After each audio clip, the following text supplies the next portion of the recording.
आरिफ ठीक कह रहा है राठौर साहब। आरिफ जरा फोन को लाउड स्पीकर पे लगाओ।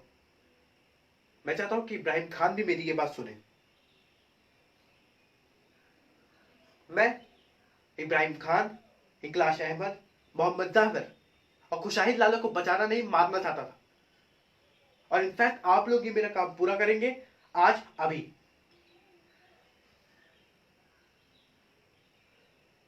जब आपके घर में कॉकरोच आता है तो आप क्या करते हैं राठौर साहब? आप उन्हें पालते नहीं, मारते हैं। ये चारों कॉकरोच मिलकर मेरा घर गंदा कर रहे थे और आज मैं अपना घर साफ करना चाहता हूं। मैं वही हूं जो आजकल बस और ट्रेन में चढ़ने से डरता है। मैं वही हूं जब वो काम पर निकलता है तो उसकी बीवी को लगता है कि किसी जंग पे जा रहा है। वापस लौटेगा या नहीं कुछ पता नहीं। हर 2 घंटे बाद फोन करके पूछती है चाय पी कि नहीं, खाना खाया कि नहीं। दरअसल वो ये जानना चाहती है कि मैं जिंदा हूं कि नहीं। मैं वही हूं जो कभी ब्लास्ट में फंसता है तो कभी बरसात में फंसता है। मैं वही हूं जो किसी के हाथ में तस्वीर देखकर उस पर शक करता है। और मैं वही हूं जो आजकल अपनी दाढ़ी बढ़ाने या टोपी पहनने से डरता है। बिजनेस के लिए दुकान तो खरीदता है, लेकिन उसका नाम क्या रखूं सोचता रहता है। कहीं किसी दंगे में मेरी दुकान का नाम देखकर तो मेरी दुकान नहीं गिरा दी जाएगी। गलती किसी की भी हो, मरता बेवजह मैं ही हूं। भीड़ तो देखी होगी ना आपने। उस भीड़ में से कोई एक शक्ल उठा लीजिए, वही हूं मैं। I am just a stupid common man wanting to clean his house.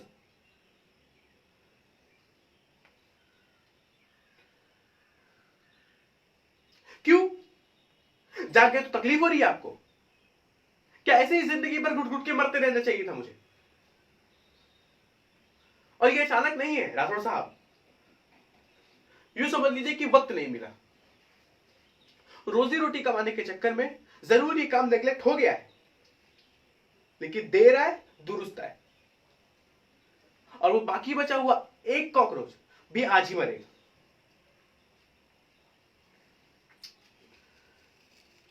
मैंने लॉटरी निकाली, इन चारों का नाम निकल आया। अरे वो लोग तो वैसे भी मरेंगे राठौर साहब। आज नहीं तो कल मरेंगे, और इब्राहिम खान जैसे लोग ही मारेंगे उन्हें। पिछली बार ट्रेन में मारा था, इस बार कहीं और मारेंगे। और तब तक मारते रहेंगे जब तक हम लोग इनको जवाब देना नहीं सीखेंगे।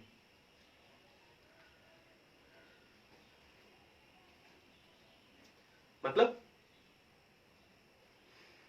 मेरे मजहब का इससे कुछ लेना देना नहीं है राठौर साहब। I am just a stupid common man, right?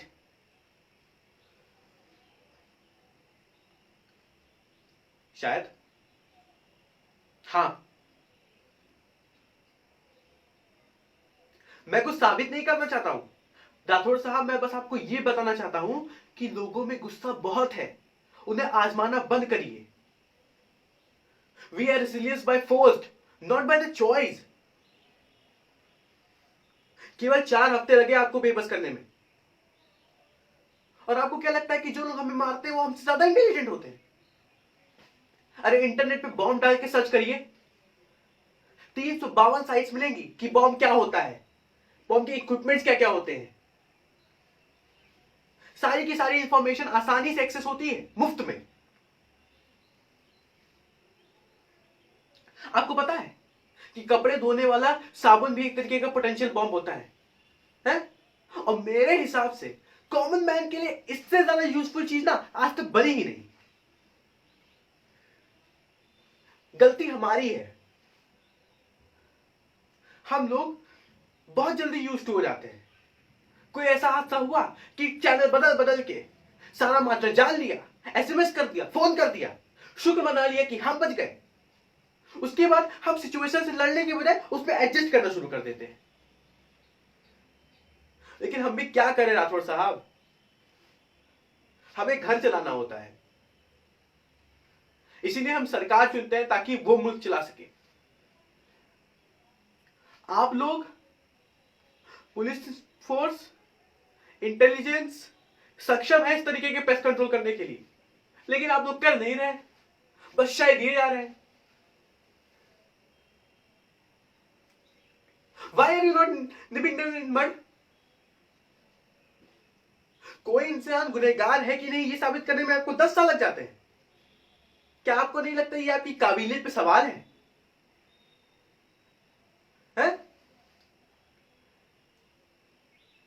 ये सारा का सारा नाटक बंद होना चाहिए। This whole system is fraud. जब आप जैसे लोग इन जैसे कीड़ों का सफाया नहीं करते ना, तब हम जैसे लोगों को झाड़ू उठाना पड़ता है।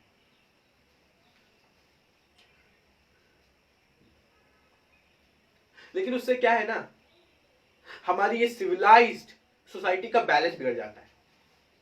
लेकिन हम क्या करें? मुझे पूरा यकीन है राठौर साहब कि जो टेररिस्ट अटैक हुआ, जो ट्रेन ब्लास्ट हुआ, वो केवल एक टेररिस्ट एक्टिविटी नहीं थी, बल्कि एक बहुत बड़ा सवाल था। और वो सवाल ये था कि भाई हम तुमको ऐसे ही मारते रहेंगे, तुम क्या कर लोगे? Yes, they asked us this question on Friday, repeated on Thursday, and I'm just replying on Wednesday.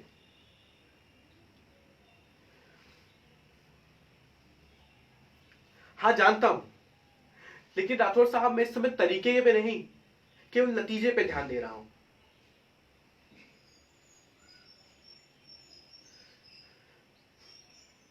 क्यों?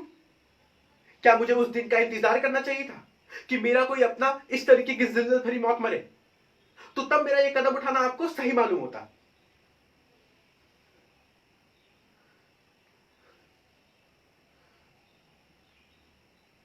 अगर जानना चाहते हैं तो सुनिए। हाँ, था मेरा कोई अपना, 20-21 साल का था।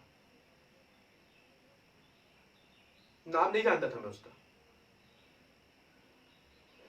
हर बार फर्स्ट क्लास में मिलता था, हाथ दिखाकर मुस्कुराकर हेलो बोलता था, मैं भी उसको जवाब में हेलो बोलता था। ऐसे बहुत सारे लोग थे उस ट्रेन में जिनको हम नाम से नहीं जानते थे, बस हेलो से जानते थे।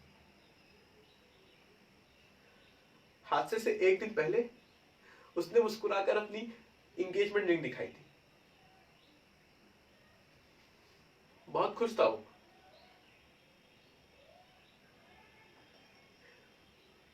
हादसे वाले दिन मेरी ट्रेन मिस हो गई, मैं बच गया, लेकिन वो नहीं बच पाया। अगली बार जब मैं ट्रेन में गया तो सब नए चेहरे थे, मेरा जानने वाला कोई नहीं था। नहीं नहीं नहीं, मैं इतना बड़ा इमोशनल सेंटिमेंटल नहीं हूं। I know, I always know what loss is. अपनों को मरते देखा है मैंने, लेकिन साहब ये एक्सेप्टेबल नहीं है। कोई, पार्डन माय लैंग्वेज, लेकिन कोई बटन दबाकर ये फैसला नहीं कर सकता कि मुझे कब मरना है।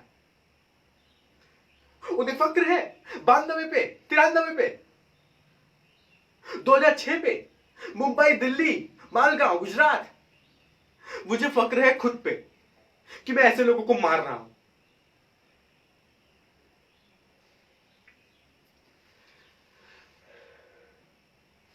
और मैं ये किसी के लिए कर नहीं रहा हूं राठौर साहब, मैं ये खुद के लिए कर रहा हूं।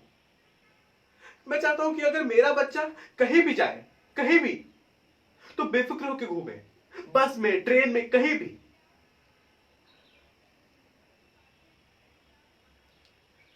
क्योंकि मेरे रीजंस और डिमांड आपको अजीब लग रहे होंगे।